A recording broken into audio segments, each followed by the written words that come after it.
The story of the Swedish armed forces is quite similar to that of the Israelis. They had a certain dodgy neighbour that wouldn't just leave them alone. As a result, Sweden obviously had to have a capable armed forces, especially considering they were not a part of NATO. Post-war, like many European countries, they went to the British for their vehicles. The Swedish Air Force purchased planes such as the Hawker Hunter, and the Swedish Armed Forces purchased Centurions. Lots and lots of Centurions, also like the Israelis. At the end of the 1980s and the start of the 90s, these tanks were rapidly approaching obsolescence. The Swedish would either have to upgrade them or replace them. Now there are a few similarities between Sweden and Britain, but I guess my point is that all countries also suffer these things, and that is absolutely dogshit politicians who care more about their budgets than they do about the survivability of their armed forces. I thought keeping tanks in service far past their service life was only a British trait, but the Swedes were going to have a crack at it too.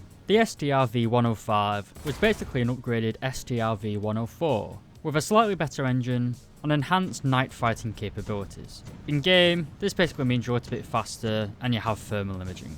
In real life, only one of these tanks was built because the Swedish politicians realised that the Centurion was well and truly dead. A tank originally developed in the late World War II was just not fit for modern combat, and hence in the 1990s, the Swedish Armed Forces adopted the Leopard 2A4. But anyway lads, on with the video. Today we're of course looking at the Strv-105. This is a battle rating 9.0, rank 6, medium tank, located in the Swedish tech tree. Its battle rating of 9.0 is actually pretty decent, not because I think this tank should be at 9.0, but because the Swedish 9.0 lineup is pretty bleak, and it was desperately needed.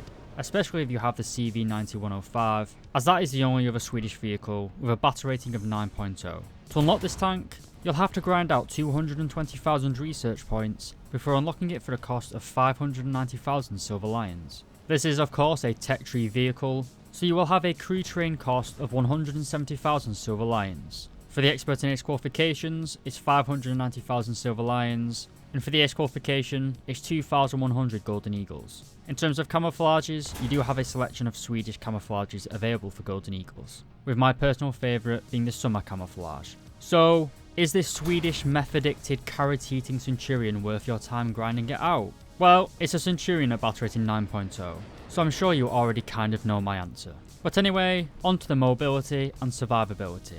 And the tank is powered by an engine producing 900 horsepower, which is actually very good for a Centurion. But when we see the vehicle's weight of 56 tons, it gives the tank a very poor power to weight ratio of 16.1 horsepower per ton. Again, considering that the XM1 is only 0.3 battle ratings higher than this tank, you are left in the dust, so to speak, when it comes to mobility. This tank is almost like playing a mouse at top tier, well, battle rating 9.0, but you know what I mean. You are significantly slower than pretty much every other person on the battlefield. And because the action at top tier is so fast paced, you do kind of miss out on the opening of the matches really. You just can't get to where you want to be.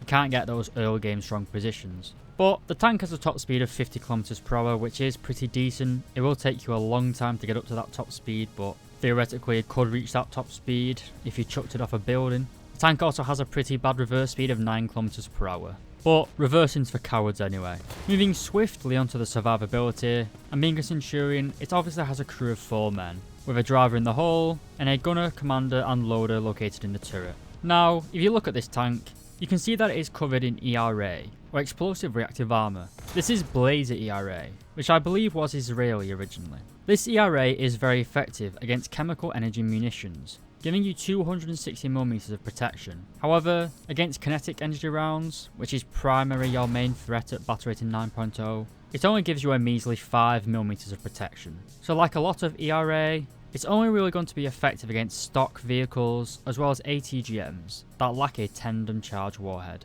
So while theoretically this tank is heavily armoured against chemical rounds, it is largely a gimmick at this battle rating of 9.0. We're going on to the armour itself, and as I've said several times, this is based on the Centurion, a tank designed in the 1950s which still used rolled homogeneous steel armour. So unlike a lot of tanks at battle rating 9.0, 9.3, that sort of range, you have no sort of NERA on an explosive reactive armour. You have no composite armour basically. This means heat effects and APF SGS rounds will go straight through your armour, as you are basically a World War II vehicle fighting against 1980s tech. I don't understand the battle rating system either. Gaijin just pick a number and go with it. Anyway, if we look at the armour itself, and against this tank's own gun, we can see that the lower frontal plate gives us 242mm of protection. Bear in mind, I am using an APF SDS shell here, so it will be higher against chemical rounds. But most tanks at battle rating 9.0 are going to be shooting darts, not heat. And the turret is no better really. The thickest part of the turret is only around 200mm thick, which is on the gun mantlet. And remember, the Centurion's biggest weak spot is the top of the turret. Above the gun mantlet, there is a very well angled but very thin piece of armour, which is incredibly vulnerable to pretty much all rounds of ammunition. But with the poor top speed and poor mobility, as well as a pretty much useless armour scheme, the Strv V105 is not very survivable at all really.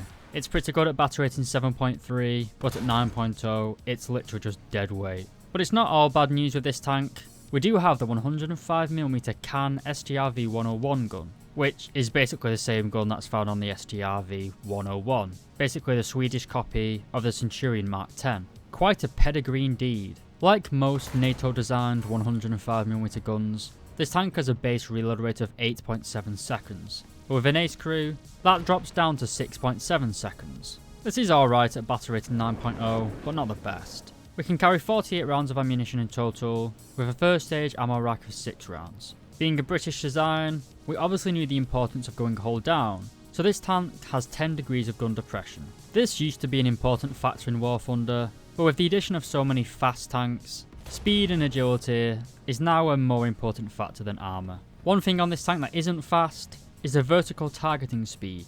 This is an absolutely terrible 7 degrees per second. That combined with the horizontal turret traverse of 14 degrees per second makes the gun handling of this tank pretty terrible. If you see an enemy on your flank, it takes a very long time to swing your turret around. And again, remember that battle rating 0.3 above you is the XM1, which has a 40 degree per second turret traverse rate. So again, with your poor mobility and poor gun handling, the tank is very sloppy if you get ambushed. But if you're in a nice hold down position with a cup of tea, or whatever hot beverage Swedish people drink, hot chocolate maybe, you got your gun looking in the general direction of an enemy, then this gun is very powerful. As I said, we get night vision, as well as thermal imaging, as well as a laser rangefinder. Another nice feature of the British design is the fact that you don't get a stock heater fest grind. Instead, you get the SLPPRGA. Whatever the fuck that word is, I don't know. Sweden, sort your bloody language out. We're going to call it Swedish DM23. Because that is basically what it is. At a range of 500 meters, it will penetrate 330mm of armor. We also have a high explosive round, which is pretty much useless. I wouldn't know why you'd ever take this into battle. Same thing really goes with the smoke shell, the Rotger M61. This creates a smoke screen. You can use it to hide yourself, hide enemies, piss people off. That's what I use it for. We also have the Strv M61 round. This is a HESH shell or high explosive squash head. It has a low muzzle velocity, but does a lot of internal damage if it penetrates the armour. These HESH shells are quite useful against the light targets at this battle rating, but I'd still mainly carry APF SDS rounds. Which brings us on to the creme de la creme, the Strv M90C, basically DM43, or DM63, I'm not sure, I can't remember. Anyway, it travels very fast at 1,455 meters per second, and at a range of 500 meters, it can penetrate 426mm of armor. This, combined with the thermal imaging and laser rangefinder, makes the Strv 105 one of the most powerful anti-tank killers at this battle rating. It has good penetration, good target acquisition with the thermals, and a fairly good reload rate, so if you can get yourself hunkered down in a high traffic area, you can do some serious damage with this tank. But bear in mind, I said for this battle rating, and if you've ever played a battle rating 9.0 vehicle in War Thunder recently, you find that you get up to a hell of a lot, up to battle rating 9.7, and I don't think I need to tell you lads just how painful this tank is to play at battle rating 9.7, God forbid 10.0. If you thought T-72AV terms were hard enough to fight against, try fighting against the Leopard 2A4 and the 2K. Those things go faster in reverse than I do forwards, god damn it. Anyway, there's not really too much to say about this tank. It's just a Centurion with a better firepower really. It's got terrible armor, terrible mobility, but I'm guessing it was added as just a backup vehicle for this battle rating. Sweden's main competitive battle ratings are 10.0 and then 11.3 3, I believe. Sweden is one of the nations in game that doesn't really have a competitive or full 9.0 lineup. And generally speaking, I just avoid this battle rating in general. 9.0 is just the clubbing for 9.7 really. All the premium tanks that are getting introduced now are all battle rating 9.7 because Gaijin knows they can make a lot of money from clubbing people at 9.0. Of course, you can still do well in this tank, as you've seen in the footage. You can get kills in it at least. But I have to be honest with you, the tank isn't amazing. It's absolutely painful to play if you get your engine damaged. A power to weight ratio of 16 is pretty much World War II medium tank levels. But when I've been playing this tank, I had some surprisingly fun games in it. So, should you grind it? Well, it's hard to recommend any British vehicle made in the Cold War period. They were underfunded, unreliable, but at least they had a kettle. But unfortunately in War Thunder, we cannot consume that sweet herbal goodness, and instead we have to suffer with a dry throat. So, should you grind it? I wouldn't bother. If you like this review, please do consider leaving a like and subscribing. And if you really loved it, please do consider becoming a channel member. Just like Tomato Salad, Deboa LX, Just Someone, Destroyer 1805, Dr. Bob, Tans, William Tessier, and Lola Alfonsi. Thanks again for watching lads, and I'll see you in the next video.